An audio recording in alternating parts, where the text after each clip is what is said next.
डोंबिवलीतल्या या ग्रामदैवताला 100 वर्ष पूर्ण झाली आहेत आणि एखाद्या ग्रामदैवतेला कुठल्या देवस्थानाला ज्या वेळेला 100 वर्ष पूर्ण होतात त्यावेळेला त्याला तीर्थक्षेत्र असं मानलं जातं।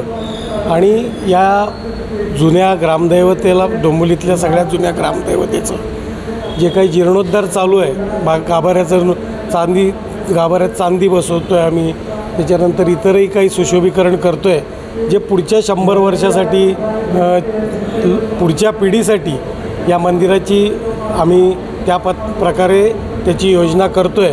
तुम्ही बघत असाल आत्ता जो गाभारा तयार झाला आहे त्याच्या पुढचंही अजून भरपूर काम बाकी आहे आणि अजून एक 100-150 किलो चांदी आम्हाला अपेक्षित आहे। त्याच्यापैकी बऱ्यापैकी चांदी आमच्याकडे तयार झालेली आहे आणि याच्यातनं आम्ही वेगवेगळ्या लोकांकडे जातो, त्यांना आव्हान करतो आणि आज मंत्र्यांच्या माध्यमातून असं एक आव्हान केलं गेलं आणि नगरचे एक थोर दानशूर व्यक्तिमत्व सुमितजी यांनी आज आपल्याला 30 किलो 900 ग्रॅम एवढी चांदी आपल्या मंदिराला भेट दिली।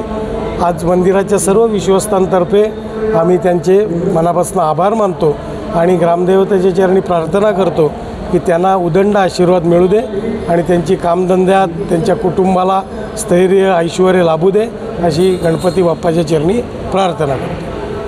कोणार्क, अपना शहर, अपनी बातें।